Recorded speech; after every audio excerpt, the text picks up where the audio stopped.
Hi welcome to my channel. This is Sirichalla. 2 videos చేశాను కదా నిన్న ఇంకా ఈరోజు. మొత్తమే గొంతంతా పోయింది. అందరితో మాట్లాడి ఫుల్గా పోయిందనమాట. బట్ ఫ్లైట్లో 24 hours రెస్ట్ తీసుకుందామని చెప్పి ఇంకా అనుకుంటున్నా. బికాజ్ ఇవాళ మాట్లాడకపోతే ఇంకా నేను అందరితో ఫోన్లోనే మాట్లాడాలి, ఫేస్ టు ఫేస్ మాట్లాడాలి అనేది ఉండదు. ఇంకా మళ్ళీ రిటర్న్ వచ్చే వరకు ఉండదంటే ఎప్పటికీ కాదు, మళ్ళీ బ్యాక్ ఇండియా వచ్చే వరకు. సో బ్యాగ్స్ అన్నీ ప్యాక్ అయిపోయినాయి, వెయిట్స్ కూడా చెకింగ్ అయిపోయింది. సో ఏ బ్యాగ్లో ఎంతెంత వెయిట్ ఉండాలి అనేది మీ అందరికీ తెలుసు ఆల్రెడీ. సో అవి మేము ప్యాక్ చేసేసాము. నేను ఇంకా శ్రీత ఇద్దరం కలిసి యుఎస్కి వెళ్తున్నాం. శ్రీత నువ్వు కూడా వెళ్తున్నావు యుఎస్కి? అచ్చా, వెళ్తున్నావా? నీవెందుకు వెళ్తున్నావు శ్రీత? శ్రీత నీవెందుకు వెళ్తున్నావు యుఎస్ఏకి?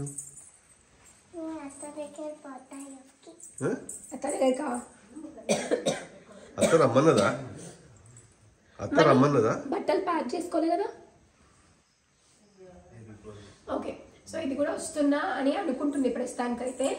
బట్ ఆబ్వియస్లీ తెలిసింది కదా, షీ కెనాట్ కమ్.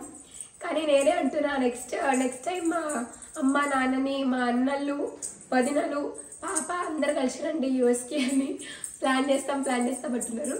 సరే నేను రావడం కన్నా మీరే రండి అని చెప్తున్నా. వాళ్ళు కూడా యూఎస్ చూసినట్టు ఉంటుంది అండ్ నేను కూడా వాళ్ళందరికీ యూఎస్ చూపించినట్టు ఉంటుంది. నేనే మొత్తం చూడలేదు, బట్ స్టిల్ యూఎస్లో అయితే అడుగు పెట్టిన. సో ఇంకా టైం 11:30 అవుతుంది. నాకు రేపు మార్నింగ్ 3:30కి ఫ్లైట్ ఉంది, ఎర్లీ మార్నింగ్ ఫ్లైట్ అనమాట. సో ఇప్పుడు బై 12 ఎయిర్పోర్ట్కి వెళ్ళిపోవాలని చెప్పి అనుకున్నాం, కానీ అది 12:15 అయ్యేలాగా ఉంది టైం అనేది. So yes, it's time to say goodbye to India and all my subscribers.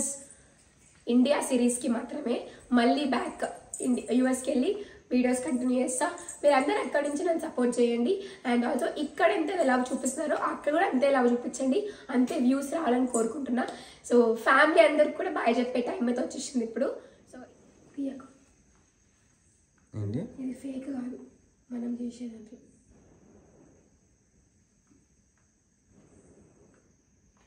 సరే ఎట్లయినా పోతుంది, గుండెలో పరపడదు.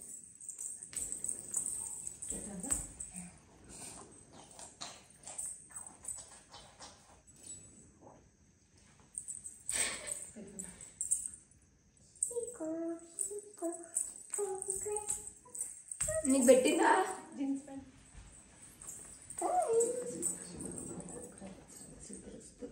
శీఘ్రమేవ సుపుత్ర ప్రాప్తి వస్తు, మంచిది, విజయ వస్తు. Bye, see you next time. Happy journey, all the best. అలాగైతే మంచి నేను కొత్త మెంబర్. నేను ఇన్ని రోజులు నేను పోతే ఒక మెంబర్ మిస్ అవుతుండే, కానీ ఇప్పుడు సేమ్ మళ్ళీ అదే నెంబర్ ఉంటుంది. అంటే అలాగే వచ్చింది కాబట్టి అదే నెంబర్ ఉంటుంది, యాడ్ అయింది అనమాట. యాడ్ అయింది కాబట్టి కొత్త మెంబర్ యాడ్ అయింది కాబట్టి ఉంటుంది. సో మంచిగా మాత్రమే ఉంటుంది. So person always missing. Hope see you soon. Yes, మంచిగా ఉండాలి, అందరూ మంచిగా చూసుకోవాలి. అమ్మ వాళ్ళని ఓకే, మీరు కూడా సార్ కలిస్తే టపటపట రాలేదు. అమ్మ వాళ్ళు ఏడుస్తే ఏడొద్దని చెప్పండి, ఓకేనా? నువ్వు ఏడవకు, స్ట్రాంగ్ ఉండాలి. ఇక్కడ ఇంతమంది ఉన్నాం, నువ్వు బాగా చూసుకోమన్నంత. ఆయన నన్ను చూసుకుంటారు మంచిగా. ఇంతమందిని వదిలిపోతున్నావు కాబట్టి నువ్వు స్ట్రాంగ్గా ఉండాలి కదా. సో ఇంతమంది పెట్టు పునీత్ అనమాట. పునీత్ చాలా బాగా చూసుకుంటాడు అని చెప్పేసి ఆ ధైర్యం మాకుంది అందరికీ కూడా. సో అందుకని ఇంత ధైర్యంగా పంపించేస్తున్నాం మా పాపని యూఎస్ఏకి.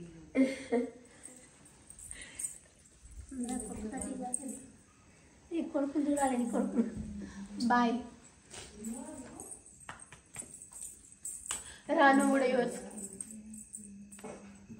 సరే.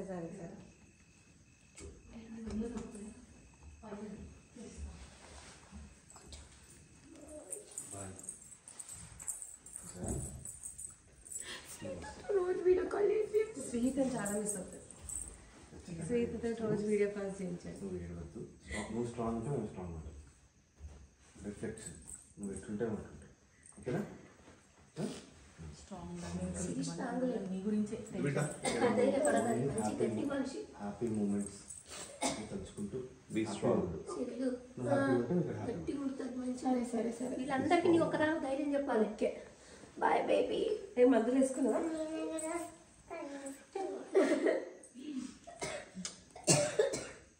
యూఎస్కి పోయి సాటర్డే వస్తుంది అంటారు. ఎప్పుడు వస్తావు మళ్ళీ నువ్వు ఇండియాకి యూఎస్కి వెళ్ళి? ఏదో కానీ మళ్ళీ సాటర్డే వస్తామంటుంది. నేను అంత సాటర్డే వస్తాం యూఎస్ నుంచి అని చెప్తుంది. నువ్వు రావద్దు, అమ్మ వాళ్ళు ఇక్కడే ఉంటారు కదా. నీకు క్యాండీ ఓకే. నీకు పాస్పోర్ట్ తీసుకొని వెళ్దాం మనం కూడా, సరేనా? నువ్వు ఎయిర్పోర్ట్ వరకు రా, సరేనా? ఓకేనా? హ్యాపీ జర్నీ మీ ఇద్దరికి కూడా. మ్యారీడ్ లైఫ్ మంచి ఎంజాయ్ చేయండి. Take time, understand your self first, that is very important. Okay, ఏదో నాకున్న ఎక్స్పీరియన్స్ చెప్తే నేను మా అన్నకు చెప్పాల్సి వస్తుంది ఫస్ట్ టైం. నాకంటే 2 years ముందు పెళ్లి చేసుకున్నాం మరి, అందుకే చెప్పాల్సి వస్తుంది. అందరు ఇప్పటివరకు నేను అలేకి అని వదినా తినలే కదా, ఇప్పుడు నేను అంటే యాక్చువల్లీ ఇప్పుడు సిరి చిన్న, సో ఇప్పుడు నేను చిన్న, అందుకే నన్ను సిరి అలేకి అని పిలుస్తారు. కానీ వాళ్ళందరి కోరిక మీదకి ఒకసారి వదినా అని పిలుస్తాం. అన్న వదినా జాగ్రత్త, ఓకేనా? అమ్మ వాళ్ళ జాగ్రత్త, మంచిగా వాళ్ళు ఏడుస్తే నా లోటు తీర్చాలి తప్పకుండా. ఎస్, అది తీర్చలేమేమో కానీ ట్రై చేస్తాము. నేను నాన్ స్టాప్ మాట్లాడుతున్నా ఇంట్లో, సో ఆ లోటు తీర్చాలి. వాళ్ళతో ఎక్కువ టైం స్పెండ్ చేస్తే వాళ్ళకి ఎక్కువ మేము అంటే లైక్ గుర్తు రాను కాదు కానీ ఓకే సిరి లేకపోయినా కానీ మేము మా డే అంతా గడుస్తుంది మంచిగా అన్నట్టు అనిపించాలి. ఓకే, అందుకే కూడా కలిసిపోయింది లేని లోటు తీరుస్తుంది. ఓకే చలో వెళ్దాం. అందరికీ మీరే ధైర్యం చెప్పాలి, మేము కదానే అందరుగుతుంది. తీసుకున్నావా టికెట్స్ అన్నీ? ధైర్యంగా ఉండాలి. సో వి స్టార్టెడ్ అనమాట. ఇంకా ఇంట్లో నుంచి చెప్పా కదా, యాక్చువల్లీ నా ఫ్లైట్ వచ్చేసి నెక్స్ట్ డే ఎర్లీ మార్నింగ్ 3:30కి ఉందన్నమాట. అండ్ ఈసారి నేను ఖతార్ ఎయిర్వేస్లో ట్రావెల్ చేస్తున్నాను. సో 3:30కి ఉంది కాబట్టి 3 hours ముందు ఉండాలి. సో ఆల్మోస్ట్ ఒక 12:30 టైం వరకు ఉండాలని చెప్పి అనుకున్నాం. బట్ కొంచెం లేట్ అయింది, బట్ దట్స్ ఓకే, అంటే వెళ్ళిపోతాంలే అని చెప్పి ఇంకా అనుకున్నాం అనమాట. అండ్ మేము అందరం స్టార్ట్ అయిపోయాం, ఫ్యామిలీ మొత్తం స్టార్ట్ అయ్యాం ఇక్కడ నుంచి. అండ్ అక్కడ నుంచి మా అత్తయ్య, మామయ్య, ఇంకా వాలీ కూడా వస్తున్నారనమాట. సో మీ అందరికీ తెలుసు, తమిళ్ చూస్తే మీకు అర్థమైపోయి ఉంటుంది that this time Wally is also travelling with me. So యూఎస్కి వాలీని కూడా తీసుకెళ్తున్నాను అనమాట. పునత్ కోరిక అది, వాలీ తన దగ్గర ఉండాలి అని చెప్పి, because he is missing him a lot. And ఈ ట్రావెల్ టైంలో శ్రీహిత స్లీప్ వేసింది మంచిగా, బికాజ్ అందరూ చాలా సిక్ ఉన్నారన్నమాట ఇంట్లో. శ్రీహిత కూడా సిక్ ఉంది. సో దాని మెడిసిన్స్కి అది చాలా నిద్ర వస్తుంది. అండ్ ఆల్సో లేట్ కూడా అయిపోయింది, ఆల్మోస్ట్ 12:30 అయిందనమాట, midnight. సో అందుకే అది స్లీప్ వేసింది. అండ్ మా అన్నయ్య వాళ్ళేమో లగేజ్ అంతా కూడా తీస్తున్నారు. మేము ఎయిర్పోర్ట్కి వచ్చేసినాము 12:40, 12:50 అట్లా అయింది దాదాపుగా. అండ్ ఆల్రెడీ మా అత్త ఇంకా మామయ్య వచ్చేసారనమాట. అమ్మ వాళ్ళ ఇంట్లో ఇంతమంది కాబట్టి అందరు రెడీ అయ్యి రావాలంటే టైం పడుతుంది. అక్కడ మా అత్తయ్య మామ ఇద్దరే కాబట్టి ఫాస్ట్గా వచ్చేస్తారు రెడీ అయిపోయి. అలాగే కొత్త బ్యాగ్.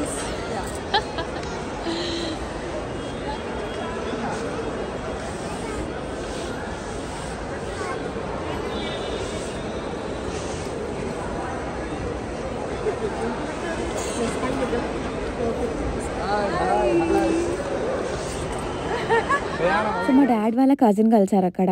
అండ్ వాళ్ళ బ్రదర్ వాళ్ళ వైఫ్ కూడా ఫస్ట్ టైం యూఎస్కి వెళ్తున్నారంట. సో ఒక్కతే ఉంటారు కదా ఎయిర్పోర్ట్లో అక్కడ దోహాలో, చూడు కొంచెం వేరే ఫ్లైట్ ఆమెను ఎక్కించాలి అని చెప్పి తను అడుగుతుండే. సో నేను ష్యూర్ నేను చేస్తా, హెల్ప్ అని చెప్పిన, బికాజ్ నేను 3 times ఒక్క ట్రావెల్ చేసిన కాబట్టి కొంచెం అలవాటైంది. And coming back to Wally. So Wally ఫుల్గా ఫ్రెష్గా రెడీ అయిపోయి ఉన్నాడు యూఎస్ రావడానికి. సో వాలీ డీటెయిల్స్ చాలామంది అడిగారు కాబట్టి Puneeth will explain you. So నేను కమెంట్స్లో చాలా చూశాను, అందరు అడుగుతున్నారు దట్ ఏం వ్యాక్సిన్ తీసుకురావాలి, ఏం పేపర్ వర్క్ ఉంటుంది పెట్ని ఇండియా నుంచి ఇక్కడికి తీసుకురావాలంటే. సో యూఎస్లో రేబీస్ వ్యాక్సిన్ ఇచ్చిన తర్వాత రేబీస్ వ్యాక్సిన్ వ్యాలిడ్ ఉంటే coming back in to US is not a problem. కానీ ఒకవేళ యూఎస్ వ్యాక్సిన్ ఎక్స్పైర్ అయిపోయి ఇండియాలో రేబీస్ వ్యాక్సిన్ మళ్ళీ ఇస్తే దెన్ అదొక లాంగ్ ప్రొసీజర్. అది ఎట్లా అనేది మంచి ఒక డీటెయిల్డ్ వీడియో చేసి చెప్తా. బట్ ఫర్ నౌ వాలీకి రేబీస్ వ్యాక్సిన్ వ్యాలిడ్ ఉండే. సో వాడిని ఆ వ్యాక్సిన్ సర్టిఫికెట్తో పాటు ఎన్ఓసి సర్టిఫికెట్ అని ఇంకోటి ఉంటుంది, ఏక్యూసిఎస్ అనే డిపార్ట్మెంట్ ఇండియాలో, వాళ్ళ దగ్గర వెళ్తే వాళ్ళకి కొన్ని డీటెయిల్స్ అడుగుతారు. ఆ డీటెయిల్స్ ఇస్తే వాళ్ళు మనకు ఆ ఎన్ఓసి సర్టిఫికేట్ అనేది ఇస్తారు, ఎక్స్పోర్ట్ సర్టిఫికేట్. అది ఇంకా రేబీస్ వ్యాక్సిన్ 2 ఎయిర్పోర్ట్లో చూపిస్తే they let your dog in. Board చేసిన తర్వాత దానికి కొన్ని రిస్ట్రిక్షన్స్ ఉంటాయి. ఒక పర్టిక్యులర్ TSA క్రేట్ అని దొరుకుతుంది, that you can see in the video right now. దానిపైన లేబుల్స్ ఉంటాయి, దానిపైన నేమ్ ట్యాగ్స్, వాడికి ఫుడ్, వాడికి వాటర్, ఇవన్నీ దాంట్లో పెట్టాలన్నమాట. సో బేసికల్లీ వాలీ యూఎస్లో పునీత్ తీసుకున్నాడు కాబట్టి ఇదంతా యూఎస్ నుంచి తను ఇండియాకి తీసుకొచ్చాడు. మళ్ళీ ఇండియా నుంచి ఇక్కడికి తేవడానికి ప్రొసీజర్ అంతా కూడా. సో ఇండియా నుంచి డాగ్స్ ఎలా తేవాలో అది తను వేరే వీడియోలో ఇంకా డీటెయిల్గా చెప్తాడు ఎప్పుడన్నా. షూర్. సో రైట్ నౌ మీకు వీడియోలో కనిపించే క్రేట్ ఏదైతుందో ఆ క్రేట్ మాత్రం చాలా ఇంపార్టెంట్, TSA అప్రూవ్డ్ క్రేట్ అది. దానిపైన ఈ AQCS డిపార్ట్మెంట్ వాళ్ళే కొన్ని లేబుల్స్ ఇస్తారనమాట, లైవ్ యానిమల్ అని చెప్పి, లేదంటే వాడి డీటెయిల్స్ అవన్నీ. సో వాడికి బ్యాక్లో ఒక మైక్రోచిప్ ఇన్స్టాల్ చేసి ఉంటుంది. ఆ మైక్రోచిప్ని స్కాన్ చేస్తే దాని నంబర్ వస్తుంది అనమాట. ఆ నెంబరు వీళ్ళు ఎన్ఓసి సర్టిఫికేట్ పైన ప్రింట్ చేస్తారు. అండ్ యూఎస్కి వచ్చినప్పుడు దే విల్ వెరిఫై ఇట్ అనమాట. అగైన్ సేమ్ ఇండియాలో అయినా యూఎస్లో అయినా వేరెవర్ పోర్ట్ ఆఫ్ ఎంట్రీ ఎక్కడైతుందో అక్కడ వెరిఫై చేస్తారు. That's his identity. అండ్ ఇప్పుడు వాలీ వెళ్ళిపోతుందని చెప్పి మా అత్తయ్య మామయ్య ఫుల్ ఫీల్ అయినారు, బికాజ్ వాళ్ళు చాలా అటాచ్ అయిపోయారు అనమాట వాలీకి. 2 years ఉన్నాడు కదా, ఇంకా 2 అంటే టూ మచ్ అటాచ్ అయిపోయిండు. And they are missing him like anything. And ఇప్పుడు యూఎస్ వచ్చినాక రోజు వీడియో కాల్స్ చేసి చూస్తున్నారు. Now it's time to say bye to India and family until next time. So ఈసారి అయితే మా అన్నగారి పెళ్ళిలో ఫుల్ ఎంజాయ్ చేసిన, చాలా అంటే చాలా ఫుడ్ తిన్నా, స్వీట్స్ తిన్నా, అండ్ ఐ ఎంజాయ్డ్. మళ్ళీ నెక్స్ట్ టైం వచ్చే వరకు ఈ మెమరీస్ ని దాచుకొని వీటితో. సో ఇప్పుడు మీరు చూస్తున్నట్టు క్రేట్ ని మెజర్ చేస్తారనమాట. ఇదంతా ఎయిర్పోర్ట్ లోపలికి వచ్చిన తర్వాత process. So with dog, without dog 2 weight చూసి వాళ్ళు ఇంకా వాళ్ళ ప్రొసీజర్ ఏదో ఉంటుంది, అది రాసుకుంటారు వాళ్ళు. సో ఇంతకుముందు మెన్షన్ చేసినట్టు రేబీస్ సర్టిఫికెట్, తర్వాత వీడిది ఎన్ఓసి సర్టిఫికెట్, అవన్నీ డాక్యుమెంట్స్ తీసుకొని ఈ వెయిట్ మెజరింగ్ అయిపోయిన తర్వాత వాళ్ళకి ఆ డాక్యుమెంట్స్ అన్నీ ఇస్తే ఖతార్ రిప్రజెంటేటివ్ వచ్చి అవన్నీ వెరిఫై చేసి then they will take him in. And మనకి ఎట్లయితే సెక్యూరిటీ చెక్ ఉంటుందో వాలీకి కూడా అట్లనే సెక్యూరిటీ చెక్ ఉంటుంది. సో ఆ టైంలో you will have to bring him out. ఇప్పుడు సిరి ఎత్తుకుంది కదా, ఆ ఒక్క 2 minutes అది చెక్ చేసేంత వరకు you have to hold them outside the crate so that they will verify the crate and him as well. దాని తర్వాత లోపల పెట్టేసి ఇంకా సెక్యూర్ చేసేస్తారనమాట, జిప్ టైస్ పెట్టి, సో దట్ ఫ్లైట్లో మధ్యలో ఎక్కడ ఎవరు తీయకుండా, ఆర్ ఎవరు తీయరు బట్ ఎవరు తీయకుండా అట్లా సెక్యూర్ వాళ్ళు సీల్ వేసినట్టు వేస్తారనమాట. అండ్ ఇక్కడ తర్వాత ఇక్కడ ఇంకా తీసుకెళ్ళిపోతారు. బేసిక్గా మనం చూడము, మన ఫ్లైట్లోనే ఉంటుంది, కానీ మనం కూర్చున్న దగ్గర అయితే ఉండదు అనమాట. ఎక్కడ పెడతారు? కార్గో హోల్డ్లో పెడతారు కింద. ఓకే, లగేజ్, మనం లగేజ్ అయితే ఎక్కడ పెడతారో మన లగేజ్ తీసుకెళ్ళి, సో అదే ప్లేస్లో పెట్స్ని కూడా అక్కడే పెడతారన్నమాట. అంటే వాళ్ళకి సపరేట్ రూమ్ ఉంటుంది, temperature controlled, pressure control room. Wally పని అయిపోయింది అండ్ నా బ్యాగ్స్ పని అయిపోయింది. అండ్ ఇప్పుడు నేను స్టార్ట్ అయినా, సో ఏరో బ్రిడ్జ్ ఎక్కి ఫైనల్లీ ఫ్లైట్ ఎక్కబోతున్నా అనమాట. సో ఈసారి ఏ ఆటంకాలు లేకుండా మంచిగా నాకున్న టైంలోనే రీచ్ అయిపోవాలి యూఎస్కి అని చెప్పి గట్టిగా మొక్కుకొని కోరుకొని మరి ఫ్లైట్ ఎక్కినా అనమాట. ఇంట్లో నుంచి మొక్కుతూనే ఉండే డిలే అవ్వద్దు, because I'm already not well, so delay అవ్వద్దు అని చెప్పి మొక్కుతున్నా. సో మళ్ళీ నేను ఖతార్ ఎయిర్వేస్లో వెళ్ళినా అండ్ దిస్ టైం నాకు చాలా మంచి డీల్లో టికెట్ దొరికింది. సో 1 way లైక్ హైదరాబాద్ నుంచి యూఎస్కి నాకు ఓన్లీ 43,000కే వచ్చిందనమాట. ఇట్స్ లైక్ లక్ అని చెప్పి అనుకోవచ్చు. సో అందుకే ఖతార్ ఎయిర్వేస్లోనే బుక్ చేసుకున్నాం. మనకు ఒక్కసారి జరిగింది అట్లా డిలే అని చెప్పి మళ్ళీ అవ్వదు కదా అని చెప్పి నేను అదే కాన్ఫిడెన్స్తో ఖతార్లో బుక్ చేసుకున్నా. అండ్ ఫస్ట్ అయితే హైదరాబాద్ నుంచి దోహాకి మళ్ళీ అక్కడ 2 hours లేఓవర్ ఉంది. అండ్ దాని తర్వాత దోహా నుంచి డాలస్కి అనమాట ఇది. అండ్ నా current situation is like too much, full fever ఉంది నాకు. 100 కన్నా కొంచెం ఎక్కువే ఉంది, యాక్చువల్లీ 100.3 అట్లా టెంపరేచర్ కూడా ఉందన్నమాట. సో మా ప్లాన్స్ అన్నీ మళ్ళీ అన్నీ డిలే అయిపోతాయి అని చెప్పి నేను ఇంకా ట్రావెల్ చేశాను. పునీత్ ఇంకా మా మమ్మీ వాళ్ళు, మా అత్తయ్య వాళ్ళు అందరు కూడా కొంచెం అంటే ఆలోచిస్తావా, ఏమైనా పోస్ట్పోన్ చేసుకోవడానికి ఏమైనా ఆప్షన్ ఉందా అని చెప్పి అడిగారు. బట్ మాకు ఇంకా వేరే ప్లాన్స్ కూడా ఉండే, యానివర్సరీ ప్లాన్స్, మేము న్యూయార్క్ వెళ్ళామని చెప్పి అన్ని టికెట్స్ బుక్ చేసుకున్నాము. అనుకున్నాము. సో అవన్నీ డిలే అయిపోతాయి, అన్నీ ఆపేయాల్సి వస్తుందని చెప్పి నేను ఇంకా మెడిసిన్స్ వేసుకొని మెడిసిన్స్ నా బ్యాగ్లో పెట్టుకొని ఫ్రూట్స్ అండ్ ఆల్ అన్నిటితో నేను పక్కడబందీగా ప్లాన్ చేసి ట్రావెల్ చేస్తున్నాను అనమాట. సో యా, ఫ్రూట్స్ గురించి వస్తే లాస్ట్ వీడియోలో నన్ను చాలామంది అడిగారు లైక్ నా హ్యాండ్ బ్యాగ్లో ఫ్రూట్స్ అలౌ చేస్తారా అని చెప్పి. సో యా, ఫ్రూట్స్ అయితే పక్కా మన బ్యాగ్స్లో అలౌ చేస్తారు, ఏ ఫిట్ అయినా తీసుకెళ్ళచ్చు. సో ఫ్రూట్స్కి ఎటువంటి ప్రాబ్లం లేదనమాట. అండ్ నేనైతే హైదరాబాద్ నుంచి దోహాకి మంచిగా ట్రావెల్ చేసిన, 3 hours ఉండే కాబట్టి తిన్నా అండ్ పడుకున్నా. అండ్ దోహాకి రాగానే యాక్చువల్లీ ఏరో బ్రిడ్జ్ లేకుండే, సో మాకు చాలా దూరంలో ఫ్లైట్ ఆపినరు. సో అక్కడి నుంచి దిగి మేము బస్సెస్లో వెళ్ళామన్నమాట ఎయిర్పోర్ట్కి. సో అక్కడే మాకు యాక్చువల్లీ చాలా లేట్ అయిపోయింది, అందరు దిగి ఒక్కొక్క బస్లో పోవడానికి చాలా దూరం ఉండే. సో అక్కడే మాకు ఆల్మోస్ట్ 40 minutes పట్టింది. నా 2 hours లేఓవర్ నాకు 40 minutes ఇక్కడే అయిపోయింది అనమాట. సో వెంటనే ఆ ఎయిర్పోర్ట్లో మా డాడీ వాళ్ళ కజిన్ అని చెప్పినా కదా, సో వాళ్ళ వైఫ్ని తన ఫ్లైట్ వరకు లైక్ అక్కడ డ్రాప్ చేసి నేను వెళ్ళిపోయాక అసలు నాకు కూర్చునే టైం కూడా లేకుండే, ఇంకా ఫాస్ట్గా వెళ్ళిపోవడమే. అక్కడ బోర్డింగ్ స్టార్ట్ అయిపోయింది. సో ఒక అడ్వాంటేజ్ ఏంది ఫ్లైట్ ఎక్కిన తర్వాత నాకు దోహా నుంచి డాలస్ ఫ్లైట్లో అంటే నా పక్క సీట్ ఖాళీ ఉంది. సో నేనైతే కంపల్సరీ విండో సీటే బుక్ చేసుకుంటా ప్రతిసారి, మీకు తెలిసిందే కదా, ఎవ్రీ టైం చెప్తూ ఉంటా. ఒక్కదాని ఉన్నప్పుడు నేను పక్కా విండో సీటే ప్రిఫర్ చేస్తా, నేను ఇట్లా అనుకొని పడుకోవడానికి కంఫర్టబుల్గా ఉంటుంది అని చెప్పి. సో ఈ ఫ్లైట్లో నాకు పక్కన ఎవరు లేరు కాబట్టి మంచిగా ఆరామ్సే కాళ్ళు ఆపుకొని పడుకున్నా.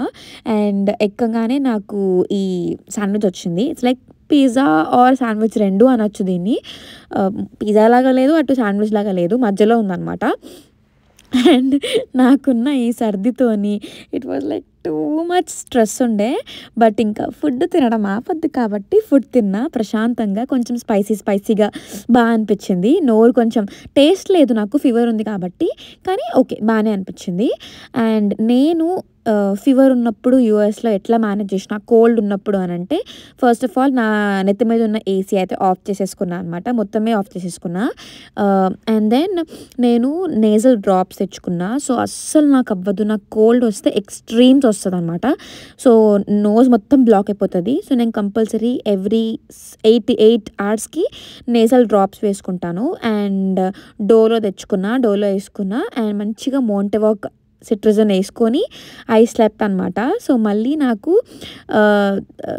డాలస్కి ఇంకా 2-3 hours మిగిలింది అన్న టైంకి ఫుడ్ వచ్చింది.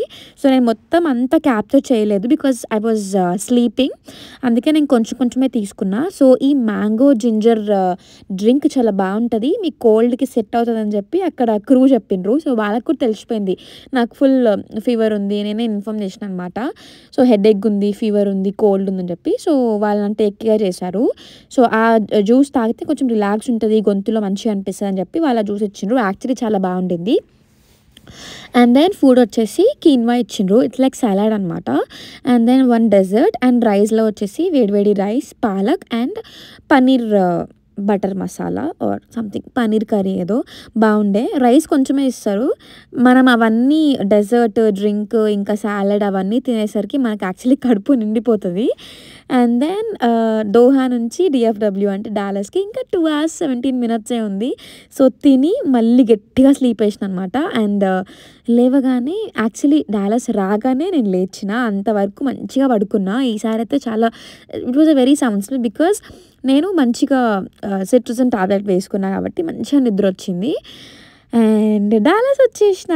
సో ఈసారి ఫైనల్లీ ఎటువంటి ట్రబుల్ లేకుండా, ఎక్కడ ఆగకుండా డాలస్కి అయితే వచ్చేసిన. So my journey was for about 23 hours అనుకుంటా, 23 hours జర్నీ ఉండింది. So this time it was a great journey, great travel. And డాలస్కి రాగానే పునీత్ యాక్చువల్లీ నా ఫ్లైట్ని ఎక్కినప్పటి నుంచి ట్రాక్ చేస్తూనే ఉంటాడనమాట. అండ్ నేను కూడా ఫ్లైట్లో వైఫై కొనుక్కుంటా, $10 పెట్టి వైఫై కొనుక్కున్నా. So I'll keep updating my family అనమాట, లైక్ నేను ఎక్కడున్నా, మంచిగా ఉన్నానా లేదా, తిన్నానా లేదా అని చెప్పి. సో ఒక్క ట్రావెల్ చేసినప్పుడు వైఫై తీసుకోవడం అనేది బెస్ట్ ఆప్షన్ అని చెప్పి నాకు అనిపిస్తుంది. నేను ప్రతిసారి తీసుకుంటా ఒక్కదాన్ని ట్రావెల్ చేసినప్పుడు. అండ్ ఎయిర్పోర్ట్కి వచ్చేసిన, ఆ తర్వాత నా పోర్ట్ ఆఫ్ ఎంట్రీ లగేజ్ చూసుకోవడం అంతా అయిపోయింది. And over sized baggage claim దగ్గర వాలీని పెడతామని చెప్పి నాకు ఫస్టే ఇన్ఫామ్ చేశారనమాట. సో అక్కడ కొంచెం టైం పట్టింది, లేట్గా వచ్చింది వాలీ.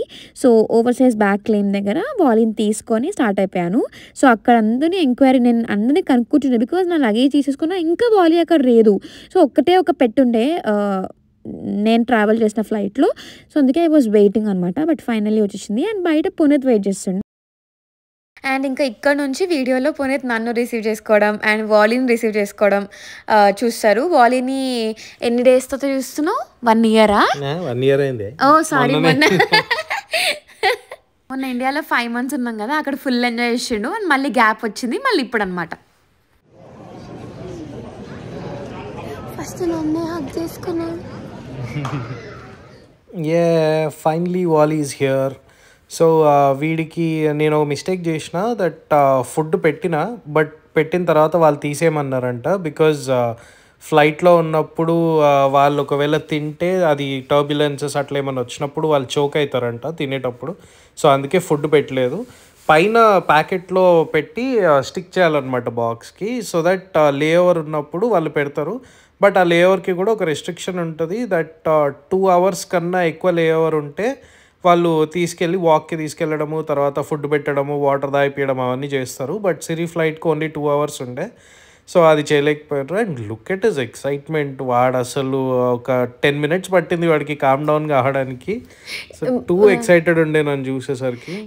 సో ఇండియాలో వాలీ ఉన్నప్పుడు పునీత్ యూఎస్లో ఉండి వీడియో కాల్ చేస్తే కూడా వీడియో కాల్ పునీత్ వాయిస్ని ఫుల్ ఇట్లా హైపర్ అయిపోతుండే అనమాట. అండ్ ఇప్పుడు రియల్గా పునీత్ని కూడా అసలు ఫస్ట్ ఆఫ్ ఆల్ వాలీకి అర్థం కాలే ఏమవుతుంది అసలు. నేను ఎక్కువ 24 hours ఎవరిని చూడలేదు. 24 hours అయిన తర్వాత సడన్గా పునీత్ వచ్చిండు, అత్తే మామయ్య లేరు అని చెప్పి ఒక ఫ్యూ సెకండ్స్ అసలు ఏం అర్థం కాలే అనమాట. ఇంకా ఆ తర్వాత మళ్ళీ బ్యాక్ టు నార్మల్. పునీత్ని ఫుల్ ఇంకా ఎగ్జైట్మెంట్తో ఫుల్ ఇట్లా మీదకి వచ్చేసిండు. And this is happening right now. And ఈ 24 hours ఆర్ యాక్చువల్లీ 30 hours అనుకోండి చెక్ ఇన్ చేసేటప్పటికి మళ్ళీ రిసీవ్ చేసుకొని మొత్తం అంటే హ్యూమన్ ఇంటరాక్షన్ వదిలేసి మళ్ళీ నెక్స్ట్ హ్యూమన్ ఇంటరాక్షన్ వరకు ఆ క్రేట్ లోపల వాడికి more than 27-28 hours ఉంటుంది. ఆ టైంలో అంతా వాడు సుస్సు పాటీ ఇవన్నీ ఏమి ఉండవు కాబట్టి he's like waiting to release everything out. So finally has done that. And he was very thirsty. కొంచెం వాటర్ కూడా తాగుతుండే. మా వైఫ్ కూడా వాటర్ తాగుతుండే. So this is how we get it. And కాకపోతే ఇక్కడ వచ్చిన తర్వాత మనకి బ్యాగేజ్ క్లెయిమ్ ఎట్లుంటుందో అట్లనే పెట్స్కి కూడా ఓవర్ సైజ్డ్ లగేజ్ అనే సెక్షన్లో తీసుకొస్తారనమాట. అవన్నీ కస్టమ్ క్లియరెన్స్ బ్యాక్గ్రౌండ్లో అయిపోతాయి. అవన్నీ అయిపోయిన తర్వాత మన దగ్గరకు వస్తుంది. ఆ తర్వాత మనం వాక్కి తీసుకెళ్ళవచ్చు. నాకు అసలు వాలీతో అంటే నేను దూరం నుంచి ఆడతా, మొత్తం ఇట్లా నాకు నచ్చదు అని కాదు, బట్ ఎత్తుకోవడం నా మీదకి రావడం అంతా నాకు అసలు అలవాటు లేదు. సో ఒక్కసారి నేను ఒక్కదాన్ని తీసుకురావడం ఎట్లా కష్టమవుతుంది అని చెప్పి అనుకున్నా. బట్ నువ్వు అసలు నాకు ఎక్కడ కూడా వాలీని పట్టుకొని వాలీని ఎత్తుకొని ట్రావెల్ చేయాల్సిన ఇదేం అవసరం రాలేదనమాట. అండ్ ఇంక ఇప్పుడు ఇంటికి వెళ్ళిపోవడమే. So reached home and Puneeth నా కోసం సాంబార్ కుక్ చేశాడు. And this is rice. ఇంట్లో ఇల్లంతా నీట్ ఫుల్. అండ్ వాలీ కోసం క్రేట్. Everything new.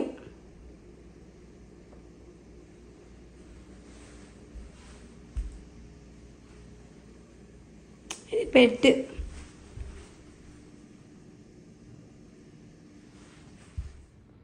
బాగుందా వాలి? నచ్చిందా ఇల్లు? నచ్చిందా?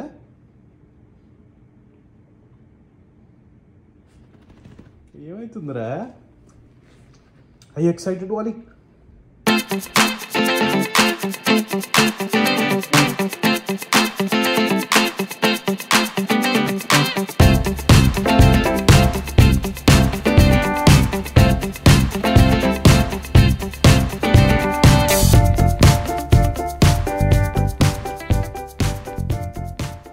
సో ఈ వీడియో ఇక్కడితో ఎండ్ చేసేస్తున్నాను. అండ్ దీని తర్వాత వచ్చే వీడియోస్ అన్నీ కూడా నేను ఇంకా పునీత్ కలిసి ఉంటాము. అంటే యూఎస్ సిరీస్ మళ్ళీ చూస్తారు. And Hope you have liked my video. Please like, share and subscribe to my channel. And don't forget to press the bell icon for more updates. Until then, take care. Bye-bye. And also, I'll take some rest. Rest is very important for me right now. గొంతు చాలా pain వస్తుంది. Full struggle అయినా ఫ్లైట్లో అయితే ఆ story అంతా మీరు వినే ఉంటారు మొత్తం వీడియోలో. So bye guys.